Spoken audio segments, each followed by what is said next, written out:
Hello, welcome back to the Brendan O'Neill Show with me, Brendan O'Neill, and my special guest this week, Stella O'Malley. Stella, welcome to the show.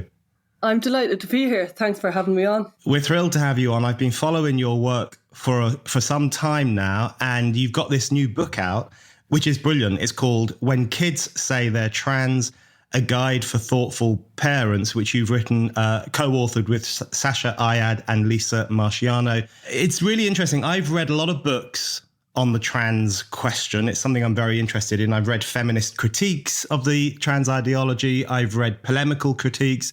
I've read political analysis. This is something a little bit different. This is a book that you've written in your capacity as a psychotherapist, as someone who has counseled large numbers of young people. And it's a book for parents. It's an advice book speaking directly to parents about what to do if their teen or their kid says they're trans. So to kick off, why did you think it was important to write a book for parents on this issue? I think it was imperative. I think many of us know about the trans debate. We know how vitriolic it is. We know how much pain and anger has been around people being cancelled. I don't think people have quite understood how utterly devastating it has been for parents and for families. The reason why they haven't, they will hear about it. But right now, those families are generally in the middle of an unfolding medical scandal, and their kid has been wrapped up in it. And, we generally, most parents care more about their kids than anybody else.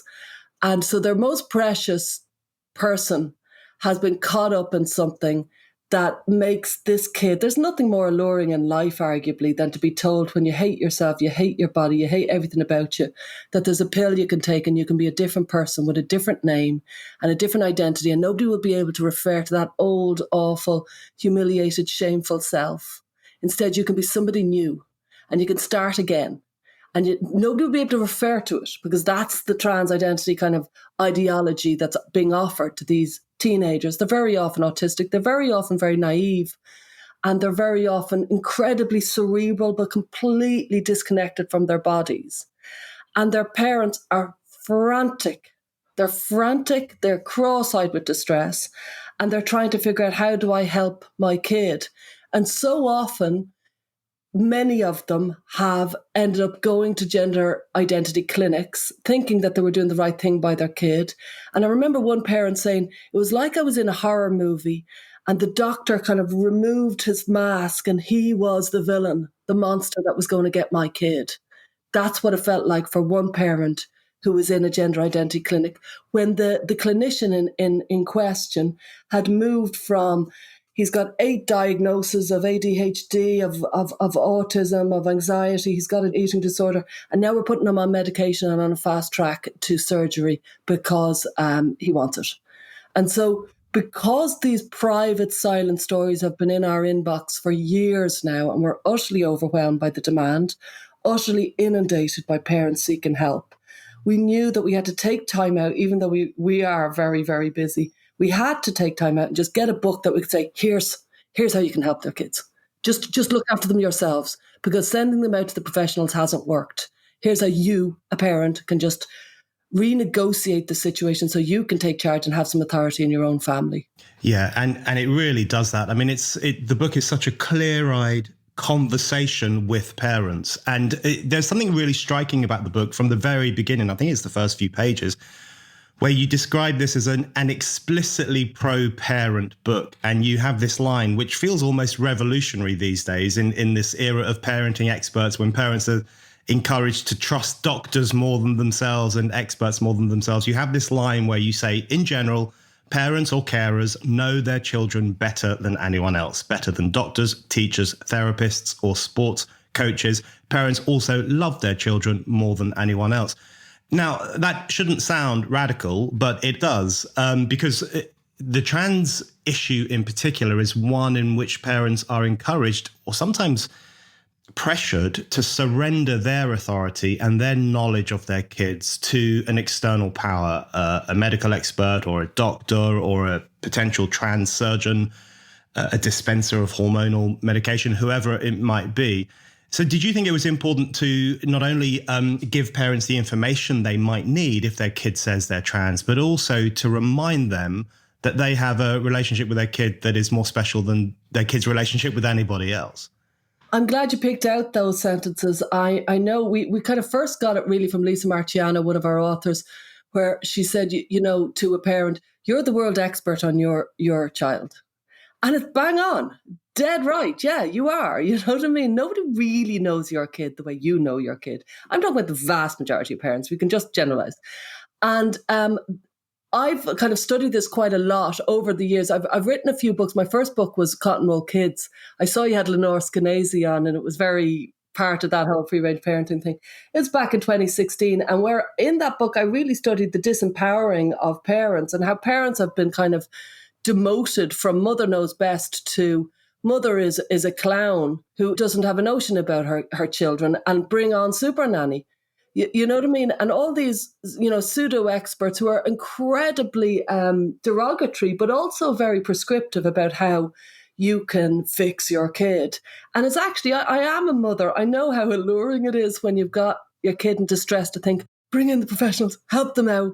Just bring in somebody, anybody, because I'm feeling so out of my depth and I'm afraid my kid is going to get distressed. So I know how alluring it is, but it's deceptively alluring, because actually being human is difficult. You know, we often have an awful lot of distress from cradle to grave.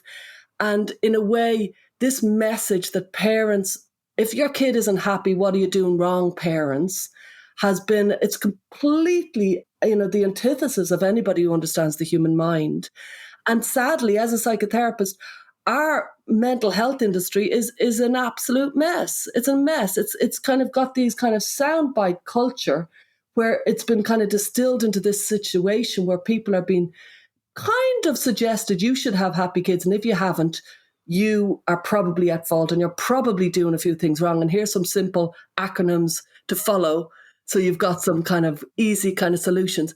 On top of that, because anybody who's studied kind of gender and trans these days will realize it's a perfect storm of a lot of different aspects. And part of the queer theory movement has been a very purposeful dismantling of family life and of the family position and of the parental position.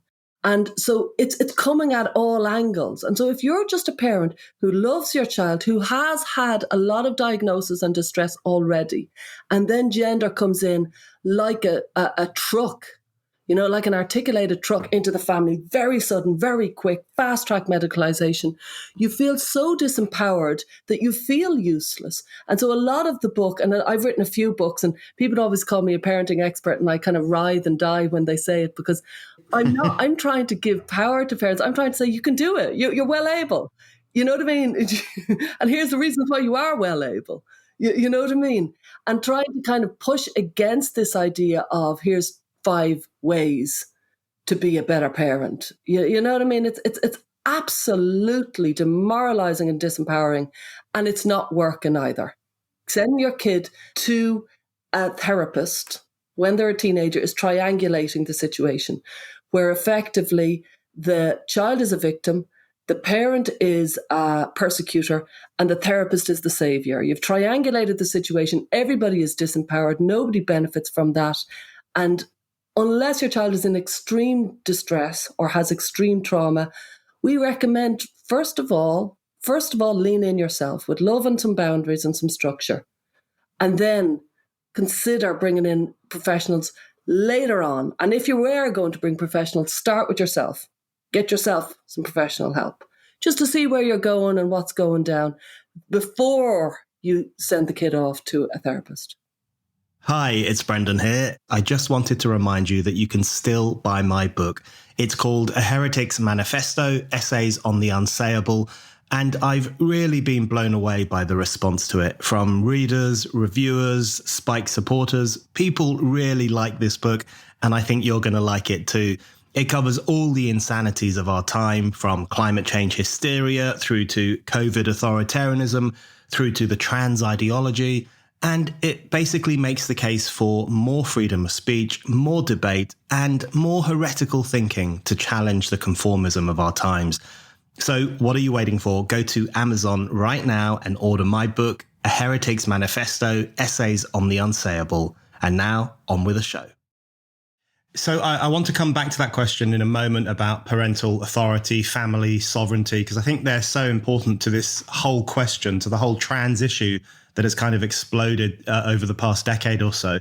But first, I want to dig down into some of the terminology that parents might expect to hear, because one thing that I found really valuable about your book is you talk about the fact that this is actually a very complex situation. So, for example, you say that being trans or feeling trans is not the same as being gender dysphoric and being diagnosed with gender dysphoria. These can be different things. And you also describe the issues around rapid onset gender dysphoria and the impact that can have on the relationship between parents and children in particular.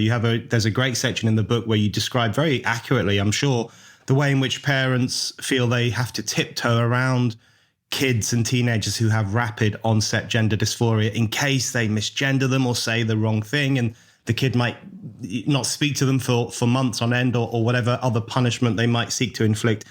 So you talk about all the different things a kid might say in relation to their gender and what that gender distress might really be expressing. And you challenge the idea that it's just this happy, clappy situation where a 12-year-old says, "I'm trans," and everyone's supposed to stand up and applaud. So can you just describe a little bit about the kind of terms parents might expect to hear from their kids and what they mean in reality? Yeah, that is a really good point to highlight, because so often, like, the kid will have been online and will have learned jargon and they'll have learned acronyms. And when they decide that they're trans, it might be 6 months of kind of flirting with the online kind of trans community, that life. And they'll have learned their jargon. And not only that, but they'll have learned concepts, you know what I mean? Such as, does your feminism include trans women? They'll have learned, and they sound really impressive, because this is a 12-year-old and you're going, oh, didn't even know you were interested in feminism. And it's expanded feminism for your point of view. So because of that, this is one of the reasons parents feel so, perniciously disarmed, is because they will have learned all this jargon. And then when they arrive, and often they arrive very, very fully declared. So they say, "I'm trans, mom," or they might, in the Christmas card say, "Happy Christmas, I'm trans." Or you thought you had on their birthday, you thought you had a girl, but you have a boy. And it's done. I'm trans. I've thought about it. I've been online. I've thought all the concepts, and I'm giving it to you as a fait accompli. Now, parent, catch up, and catch up quick. And the parent is like, whoa, whoa, whoa, whoa, whoa, whoa, whoa, what's going on? And I don't understand half these words. And what do you mean you're trans? What has actually happened materially, if you follow me? And when you start studying it, you'll realize, well, nothing has happened materially. This is actually a self-identification. It's happening between somebody's two ears. And what has happened is somebody has got, arguably, depending on the person, there's a lot of different ways into being self-identifying as trans, and there's a lot of ways to identify out as trans. A few of them, I'll just go through a few of the ways in, for example, could be this classic 12-year-old, lonely, maybe has some autistic traits or ADHD traits, anxious, socially awkward, may have had a trauma, and has gone online because they're lonely and found a community. And the community is very cerebral, and this is a clever kid. So they like the concepts. They're interested. It's like discovering communism when you're 12. It's like, whoa, back in the 80s. Like, this is interesting. You know what I mean? Whoa, whole new world order. And nothing is reliable. All knowledge is debatable. That's very attractive to somebody who's unhappy and kind of thinking, what's going wrong in the world? Because it's natural between 10 and 20 to kind of try and figure out what's going on wrong in the world and figure out your values and your way ahead. And so when the parent, I'm going to give you very long answers, settle down. So when the parent is given this, "I'm trans," the parent is pedaling furiously to catch up while the train has left the station. They are so far behind. And so we go into the language, we give a glossary at the back of the book, we discuss what different things mean. So trans, for example, is an umbrella term that anybody could identify into or out of. So you or I could identify into or out of trans in this meeting, both in and out, if we wished. So it's a self-identified word that is open to everybody who wants it. And gender dysphoria is a very different thing. Gender dysphoria is a diagnosable mental health condition, arguably. It's certainly one that afflicts the mind in a very deep way. And we don't know why some people feel a real sense of distress about being a boy or being a girl. But we do know that they have consistently been there in tiny numbers. And I was one of them. So from about the age of 3 or so onwards, I felt very uneasy about being a girl. I hated being a girl. I wanted to be a boy. I thought I would be better as a boy, and I still think I would have been better as a boy. And I was really, I was a fighter, and I was really good at sports, and I was very busy beating the boys at everything, and enjoyed my power. And this isn't said enough. I enjoyed my power of blowing adults' minds when they were like, she really is all the way in this. You can question her all the way. And she's like, yeah, I'm a boy, I'm a boy, I'm a boy, I'm a boy. And you won't get a chink in my armor. So I now know, because I was born in 1974, I now know I was a classic childhood onset gender dysphoria. Very classic. I had all the big kind of moniker about these people are they insistent, persistent, and consistent? And I was phenomenally so. So that's one type. They are not really the type that is being talked about all the time these days. That's just a kind of that quirky little kid. There was very few of us, but they existed. Very often, the vast majority of those kids, especially if they were boys, grew up to be gay. Those fairy little feminine boys that ran around in dresses ended up very often being gay. And puberty is what makes the difference. Sexual development, a sexual awakening, starting to fancy other people. So you're suddenly less obsessed with how you are and you want to fancy other people. And you're thinking, well, how do I connect with them? As opposed to me, me, me, me, me, me. And the child state is very self-absorbed. And it's a very childlike state. Me. It's all about me and how you perceive me. And I'm going to control how you perceive me. And then you get a sexual awakening and you want to renegotiate life because you suddenly want to become attractive as a mate. And so you often become more socially skilled as a result. So that is the classic childhood onset. Then there's this new type of gender dysphoria, which is called rapid onset gender dysphoria. It was first studied by Lisa Lippman in 2018. Lisa Marciano, one of our co-authors, wrote a phenomenal paper on it, on the ROGD phenomenon in 2017, just before Lisa Lippman published hers, which was all about kind of the social contagion that can happen and has happened thousands of times before. Like there was dancing mania in medieval Europe. People thought they were made of glass. There was extraordinary, even like there was a fainting kind of contagion in English schools a couple of decades ago. There's been loads of contagions. Anybody who knows anything about suicide would know that it's deeply contagious. Suicide is a really, really, really contagious concept. And so and that has devastating consequences. So it's not undermining a person's sense of distress to say it's a contagion, because you couldn't be more distressed to be suicidal. But it does feel that the new cohort of teenage, mostly girls, but not only girls, definitely vulnerable with autism or ADHD or OCD or eating disorders, those teenage cerebral types, socially awkward, have suddenly become very, very, very prone to developing a form of gender dysphoria that looks very different to the form I had as a kid. I was very sure about what I wanted. I was a boy and I should be a boy and people should recognize that I was a boy. It couldn't have been clearer, you know what I mean? While with this new type, they're not like that. They're cerebral and they're neopronouns and they're talking about different identities. It's a whole scene that's going on. But they are medicalizing. They're looking for testosterone and they're looking for mastectomies and they're binding their breasts. So it's equally devastating. And we don't know anything. We've no long-term evidence about this crowd. We don't know what's going to happen with them. We do know it definitely looks like a contagion. It has all the traits of a contagion. It walks and talks like a contagion. But if you say it's a contagion in this weirdly controversial minefield that is gender, you're accused of almost undermining their distress rather than really deeply understanding their distress and seeking to help them. So there's a few types. Then there's another type. I just want to quickly, there is a whole other type that isn't spoken all that much about, but there's a kind of a sexual kind of drive, especially among some males, to become the opposite sex. It's a sexual fixation. It's called autogynephilia. And again, completely under research. We don't know the numbers. We don't know why or what it is that propels some males, especially males, to become erotically fixated on being the opposite sex. We can see that there's many of them at the moment, and they're very, very loud. Again, funnily enough, often have other diagnoses to contend with. So there are some commonalities with these cohorts. But I've just given you three that off the top of my head, they're vastly different people. You know what I mean? The type like me, childhood onset, are generally very powerful and pushy.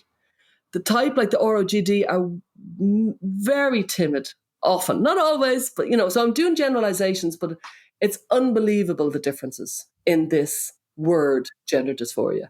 Yeah, that's a really useful answer. And that's one of the reasons your book is so useful as well, because I think there are a lot of people out there for whom trans means everything from the 14-year-old girl who's desperate to get a double mastectomy right through to the 45-year-old slightly perverted bloke who likes to walk around in revealing women's clothes and go into women's changing rooms and get undressed. I mean, the idea that this is all the same thing is so ludicrous, and especially the idea that it's this wonderful, they're all wonderful expressions of a trans identity. We must wave the flag, we must celebrate them. They're obviously very different, and there are obviously particular problems and issues in relation to each one. So that's one of the reasons your book is very useful, for breaking down some of those categories and some of those terms. I did want to ask you, you mentioned there about the issue of comorbidities in relation to someone's teenager who might say, listen, I'm trans, or I'm gender dysphoric, or however they might express it. And you talk in the book about comorbidities and the fact that a fairly significant number of gender dysphoric young people will also have ADHD or OCD or eating disorders or anxiety or some other ailment, mental health ailment usually. I wanted to ask you about that because this does strike me as one of the more sinister aspects of rushing kids onto a conveyor belt of hormonal intervention and possibly surgical intervention later in life. We've heard recently about a case of a teenage girl with significant mental health issues who was approved for gender reassignment surgery.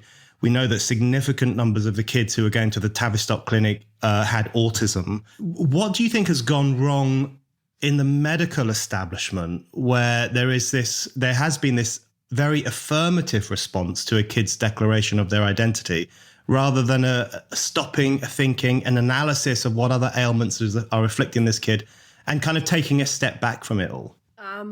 A lot has gone wrong. So let me organize my thoughts.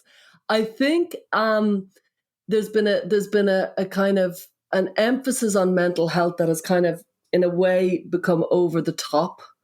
And so professionals have an over the top view of themselves, and they think that they need to come in and sort out families. It's just been a general creep that's happened over the last decades.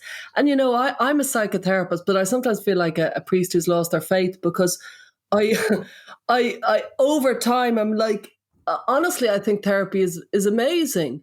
But bad therapy is incredibly harmful. It's more harmful than no therapy at all. And what I've found is that this kind of on high position of doctors, where they kind of, shake their head and they kind of say, you don't really get it, parent. Leave it to us. We've got a deeper understanding. It's very frightening when your kid is in distress and somebody says that to you. So that's one element that has happened. Another aspect of this, so I would just believe kind of basically puffed up clinicians who, in fairness, in positions of authority, I think this is very much your kind of, this is very much your song, but puffed up people in places of authority. And I saw your piece about Lucy Letby and I thought it was really brilliant. And you basically said, evil people are, I'm going to tell you what you said, but there you go.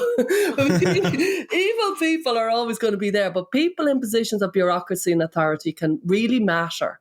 And that was reflected in, these consultants had to apologize to Lucy Letby because they dared to point out that there seemed to be discrepancies in how she behaved as she was murdering babies.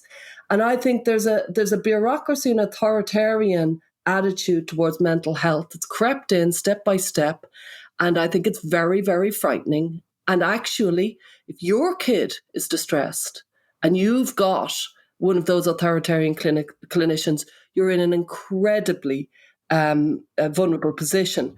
On top of that, I suppose I as a result of my own kind of experiences of gender, I kind of kept an eye on gender and people who transitioned, because I always, whenever I met a trans person, I'd kind of look at them with the idea of what they got stuck, because I think anybody can develop OCD, and some people get stuck with OCD and it chases them their whole life.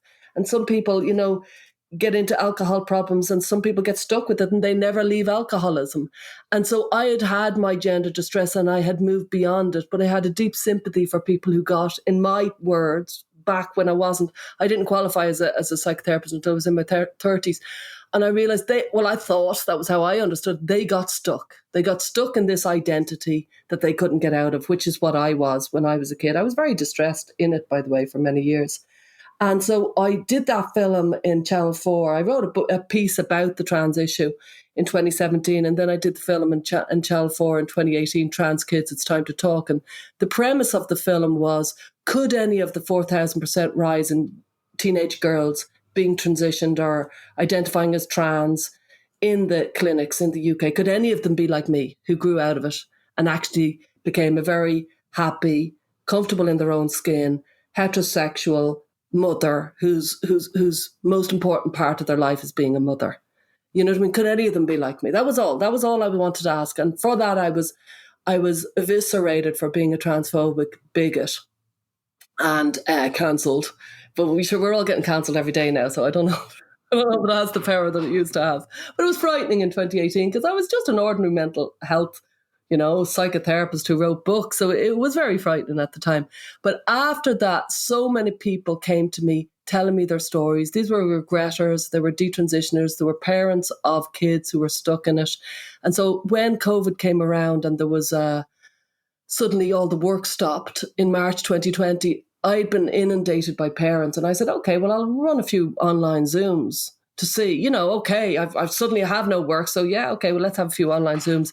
And it was phenomenal what happened that first night of that first Zoom of about 20 parents, and every single one of the parents saying he has ADHD. When he was 7, he was diagnosed with autism. He developed an eating disorder at 13. And I keep on saying he here. These were she as well. Like there was way more she than he. She has had a huge amount of trauma in her life. And I was just going around each parent going, these are deeply vulnerable children. These are the hard end of vulnerability. These aren't kind of slightly. These are the really, really, really distressed kids that there's one in every class, 2, very few.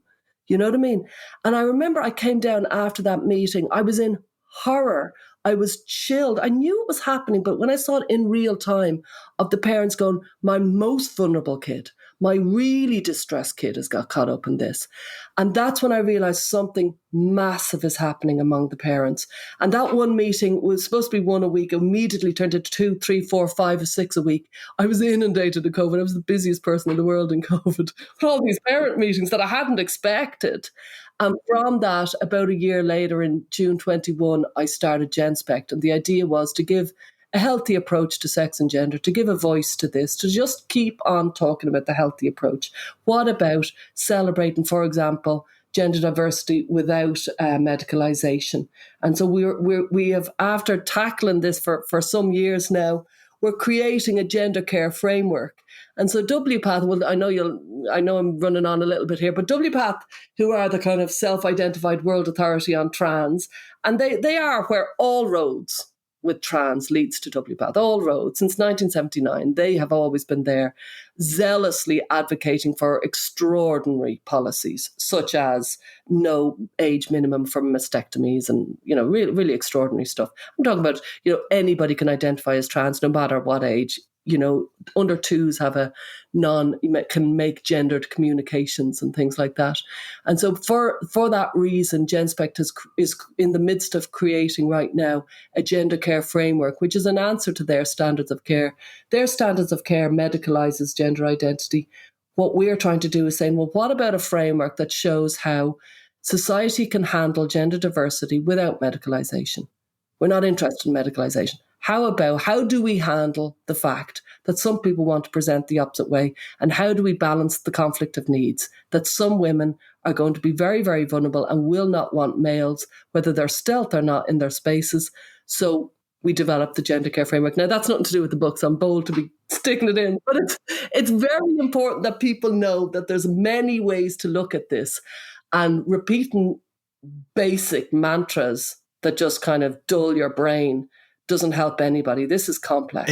Yes, it absolutely is. And I want to come back to Genspect in a moment just to ask you about what you guys are doing. But one of the things about your book that I think people will find really bracing and very rewarding, I think, after years of seemingly, we've only heard one message, especially from officialdom and the mainstream media, about trans, is that your book is very honest with parents. It's very upfront with parents. So you say, for example, that if your teenage daughter goes on this track of supposedly becoming male, she may have to take testosterone for decades. She may end up doing that. And you talk about how transgender surgery destroys healthy tissue and biological functioning.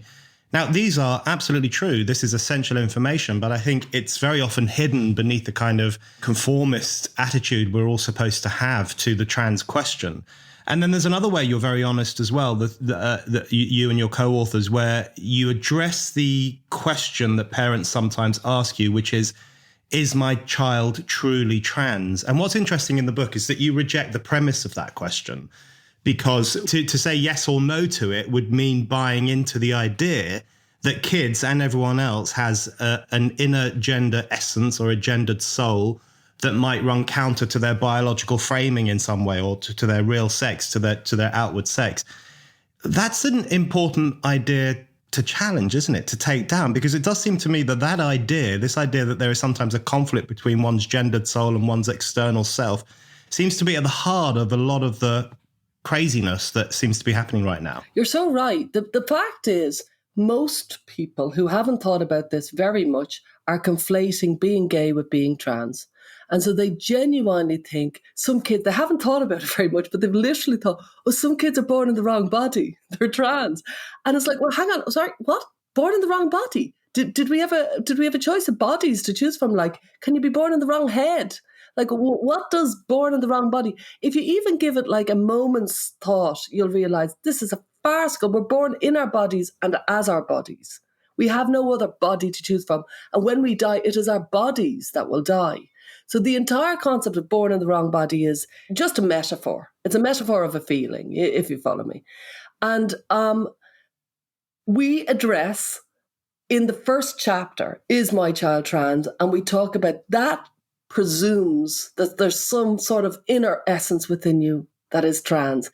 And we don't kind of, that's not where we understand gender. It's not how we understand being trans. What we understand is being trans is something you identify as. You can identify as or not. That's immaterial to your happiness. Gender dysphoria, however, is a very distressing condition. And your child might need an awful lot of help with their gender dysphoria. And some people with gender dysphoria medically transition. And they are what would be conventionally, or what would have been traditionally called, somebody who is trans, somebody who is medically transitioned. That was the old way of understanding it. This new way of I'm trans, you're trans, whoever wants to be trans, is befuddling.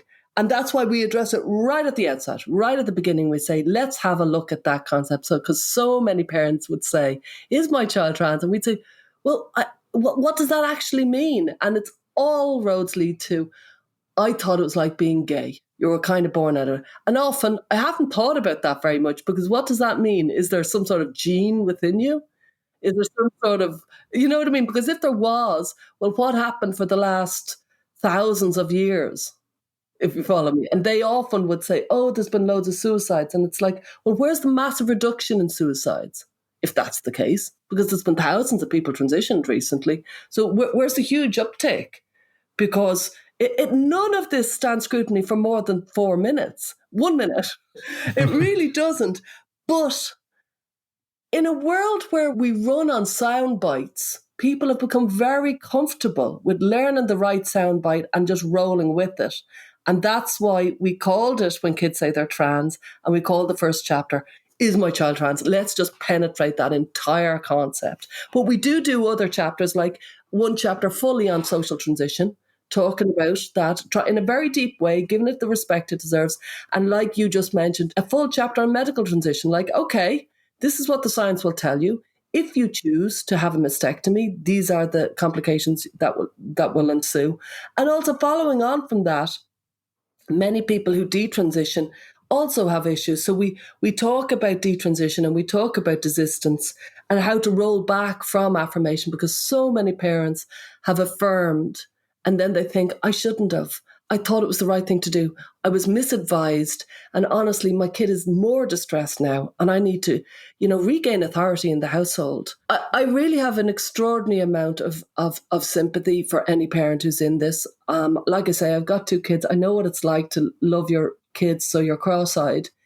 And, the idea that you can think straight when your kid is at their most vulnerable is kind of laughable. You can't. So you look to these people in authority and they're being misled. It's such a shocking tragedy.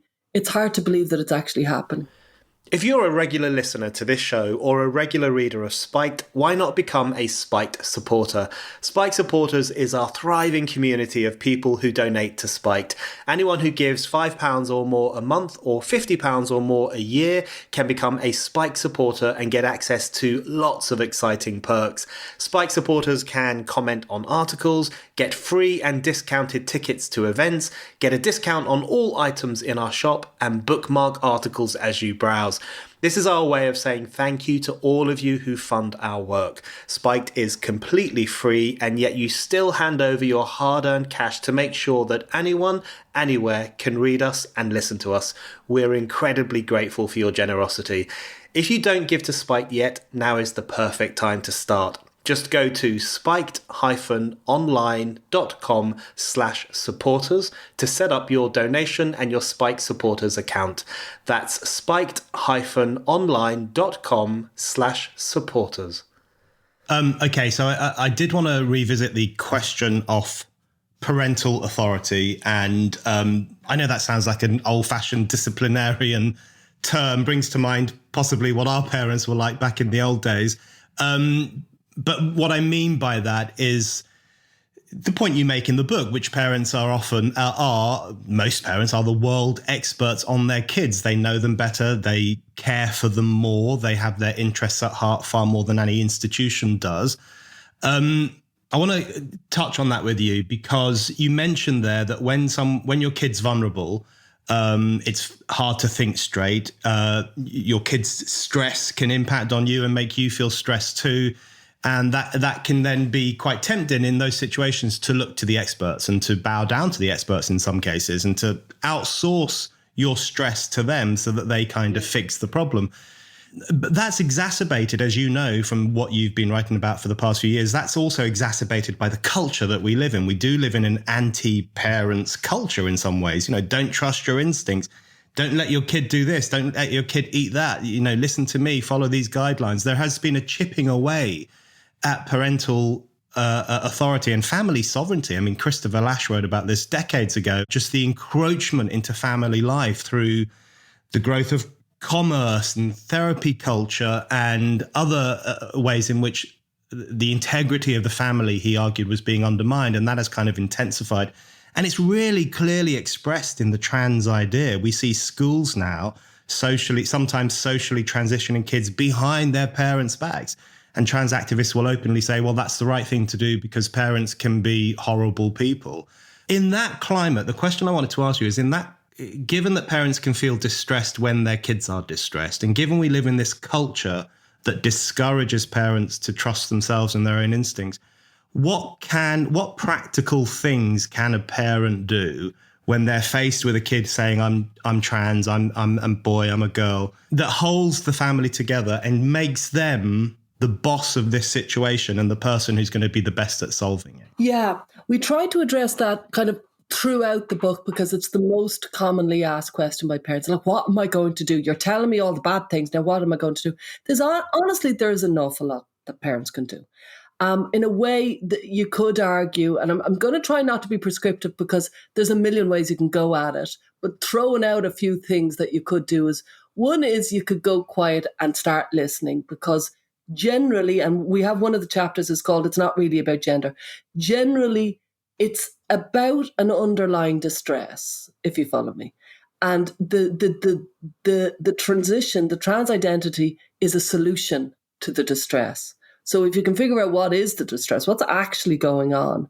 And, there was a great psychologist who said, what's going on now? What's really going on? Like, what's behind this? So that will require you to be probably quiet for a while you kind of think, well, I need to ask probing questions, but I can't become an interrogator. I need to cool it and not try and turn into some sort of Hollywood coach with a towel around your shoulder saying, this is what you got to do, kid. Instead, you have to kind of pull back and listen and realize this is a massive deal for this kid. They've announced it maybe in a very, very big way. It might be, and it often is, the first big no from this meek kid. Not always, but it's quite noticeably, it's their first rejection of you and yourself. And so as a parent who has been disempowered by society and by schools, and you're right about schools, you have to think, I need to regain authority in my family, because parents we are the project managers of the home. We create the tone, we create the vibe, if you follow me, parents do. And if you are thinking somebody else is creating it, you've given your power away. You had kids for a reason. You had kids because you wanted to create, presumably, a lovely thing in the household. And in a way, gender is incredibly stressful, but it will challenge you to think about, where am I in my child's life? What is my position in my child's life? And that's when you're going quiet. You're thinking, what is my position? Because there's almost a Venn diagram. There's the state have certain authority over your child to make sure that you are feeding them and keeping them warm or whatever. You have certain authority to keep them safe and to give them your values. And the child has input. And so it's kind of a Venn diagram of who has authority over this position. And I would argue that parents should make sure that I'm not afraid of the word authority. I'm not authoritarian, but I'm very into being authoritative, if you follow me, as I stumble over the word without authority. But I think it's very important that parents start figuring out what is wrong with my kid and how can I help them, and how much is the online influences difficult and destructive for my kid, and do I need to bring in boundaries about the online influences? Do I need to bring in some tech controls? Often that's a good place to start. Start with, some boundaries around tech, some boundaries around the content. Very often expansive conversations about who they are, what they want to be, what it is to be a person, what it is to be a boy, what it is to be a girl, the impact of society, the impact of social contagion, talking about different social contagions that have passed, if you follow me, just different ones, kind of talking about the impact of social media, talking about the impact of different traumas they might have had in their life, talking about how their autistic diagnosis, for example, might lead them to a very literal understanding where if somebody says the word he, that means they believe that they really are a boy because somebody has said it. Talking about the impact of being maybe naive and falling for fabulous thoughts. Talking about lots of different concepts that have beguiled young people before, like communism or, let me think, the rainforests and stuff like that. And let's say the sexual revolution in the 1960s, there's been so many, punk revolution in the 70s, there's been so many kind of fuck the establishment kind of movements. And they're very attractive to young people. Talking about those movements, not saying you're not the first with a pull down authority, more making sure that they're educated about other things that have gone on. So you're expanding their mind. And more than anything, as my colleague Sasha Ayad, we have a podcast together, me and Sasha, Gender, a Wider Lens. And what we try to talk about is bringing in love and structure, bringing in love and boundaries, bringing in some boundaries and not being afraid to bring in boundaries, and being incredibly tender as well, because this kid is probably in deep distress and needs a lot of love. Okay, right. Let's switch from love to hate. I want to bring in a little bit of the broader political framework around this and the way in which women in particular are treated, if they talk about this issue and raise the kinds of questions, even if they do it in a very clear-eyed, honest way that as you guys do in your book. You mentioned that you made Trans Kids It's Time to Talk for Channel 4, I think, 5 years ago. Caused a storm. There's a woman on TV talking about trans issues in a critical way. Let's shut her down. She's a transphobe. She's a bigot. The typical response. Things have actually got worse since then. I think you were one of the early cases of someone being demonized for raising perfectly legitimate, important questions. The most recent example is Roisin Murphy, which seems to have been the straw that broke the camel's back for some people. I think there's a recognition that Roisin Murphy is an important cultural figure and also someone who obviously doesn't hate people or have any element of bigotry. And yet she's been hounded for making a very clear point about the dangers of puberty blockers. Do you think is this misogyny? Is that this cancel culture that swirls around the trans question, which I've felt elements of it. I've had protests at Oxford University, for example. Gender critical women seem to bear the brunt of it more than gender critical men. And they have been cancelled. They have been blacklisted. I'm sure there are lots of women out there who follow your work, but probably don't express similar ideas because they might lose their jobs or they might lose their friends or whatever. What do you think about that culture and how dangerous is it to the kind of questions you want to raise in the public sphere? From my own life, I had never really bought into misogyny. I was like, women's rights and all that. And I was very unbothered by it. Do you know what I mean? And I wasn't somebody who was really interested in feminist theory. Obviously, I'd evidently had enough privilege to not feel that it had bothered me. And so when people first started talking about the misogyny online, I didn't buy it. I didn't buy that it was happening. I was very resistant to it. And by the way, I remember you gave a lovely review of you were a flower in the midst of the demonization in 2018 of the film Trans Kids. So thank you very much. I've never spoken to you since, and it really meant an awful lot. And I didn't know anybody. I wasn't on Twitter. I just joined, and I was like, "Who's this? And what's this?" I'm so out of my depth. It was a frightening time. And sure, I know everyone now. And so I really was stupefied to see there is misogyny, that there's an extraordinary, deep, vitriolic hatred of women from an awful lot of very educated men. And I remember when Graham Linehan called them Jenny's boyfriends, and he was talking about Jenny in Forrest Gump, and she had these horrible boyfriends that kept on knocking her around. And I was like, he nailed it. Jenny's boyfriends, these kind of white-faced, intellectual, cerebral misogynists. Do you know what I mean? So I have been proved utterly wrong. And my caution and reservation around that I was just so wrong. The misogyny is... It's so obvious. If you and I tweet something today as a test, like just watch, you know what I mean? How it would respond, how I would get it and how you would get it. You'd get a few flicks. I saw a few Irish politicians threw out men and put it through, they got a bit of jip. Nothing really. While the women get absolutely, it's just hard to describe until you watch it.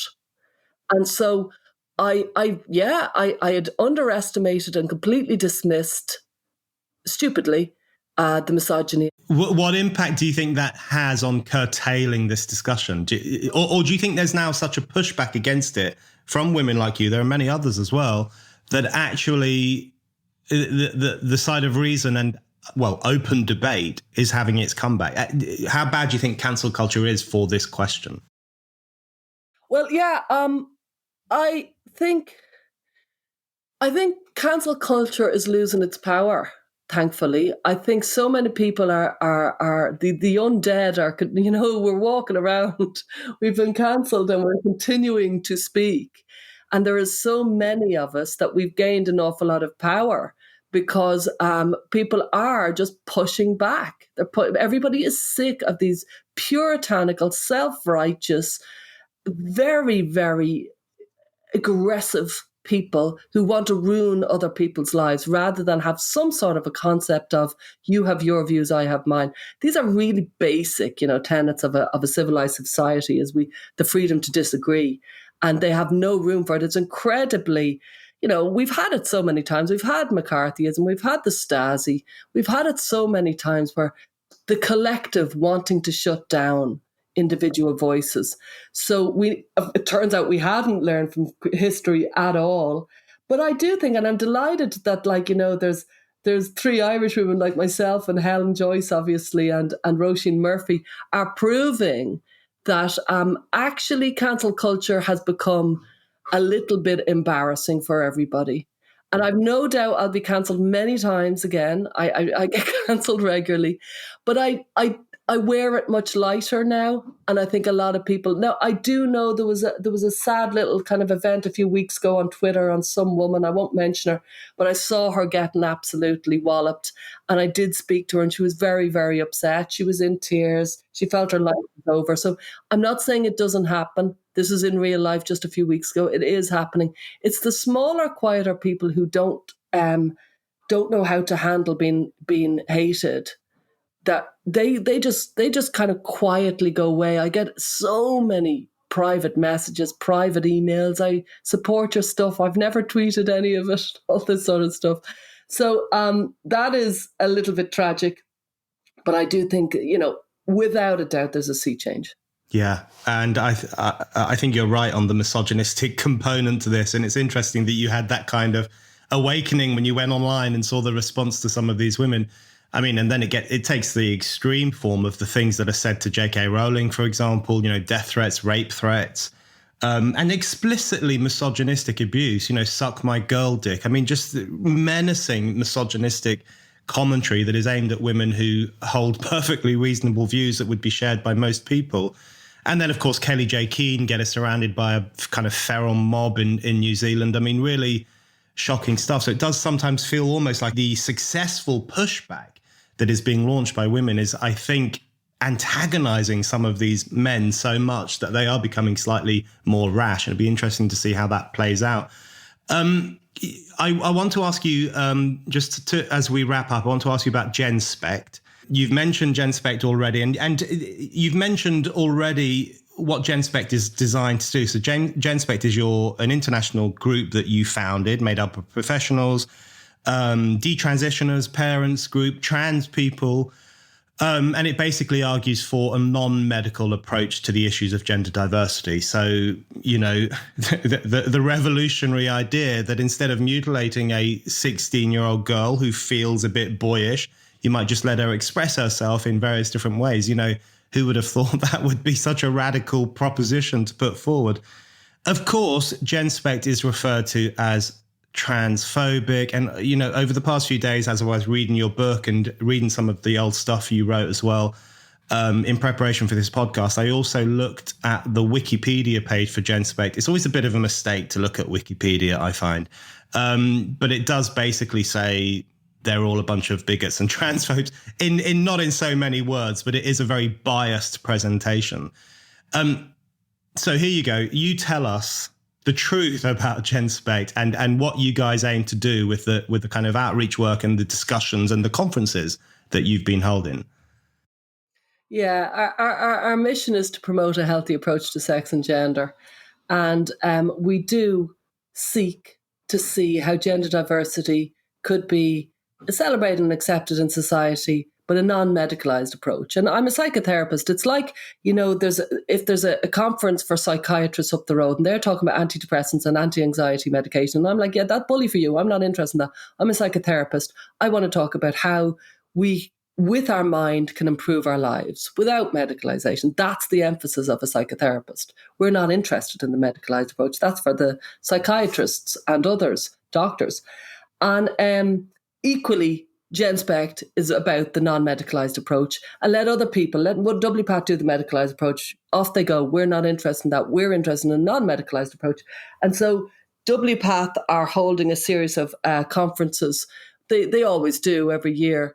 And we've decided, because they were so strident on the hashtag no debate, because they have silenced so many voices, and their supporters more than anything have silenced so many people who've just wanted to debate the issues now that it's become so mainstream. We've chosen to confront that by going head to head and having a conference where WPATH have conference. So it's like a counter conference, it's like a fringe conference. And so WPATH were in Killarney in April. And so we were in Killarney in April, and we had our first inaugural counter conference. And it was a great success. It was just really, really heartening to have so many, extraordinary minds who were, like Helen Joyce was the keynote speaker, but there was Lisa Littman spoke, and Ken Zucker spoke, and, Malcolm Clark, and so many people gave phenomenal kind of presentations about gender. Michael Biggs was amazing. And we had a panel, we had 15 detransitioners who all spoke about what their kind of experiences. And we're having another conference in Denver on the 4th and 5th, because WPATH, of course, will be in Denver in early November. So we're going to be in Denver in early November, and we're going to have our conference. Again, just saying, ye do you, we're doing us. And if you want to come over, you're very welcome to listen to a non-medicalized approach. Why can't a boy wear a dress without being medicalized? Why can't a girl walk around with a hoodie and cut her hair short and present in a boyish way? Why does she have to medicalize that? Why does she have to have a heavy, invasive medical intervention such as a mastectomy, so that the kind of paints her into a corner that she'll never be able to get out of? So that's the concept. The book, When Kids Say They're Trans, is very much in tandem with that, because it's basically saying, how about helping your kid in a non-medicalized way? If you want to medicalize your kid, honestly, there's loads of books out there. There's loads of books out there. There's loads of support out there. This book is very pro-parent, and it's very explicitly about, how about if you don't want to medicalize them, if you don't want to socially transition them, how could you do it? Well, here's a few ways. So Genspect and When Kids Say They're Trans is not a huge, massive difference between, is there any ethos of either? Stella, thank you very much. Thank you.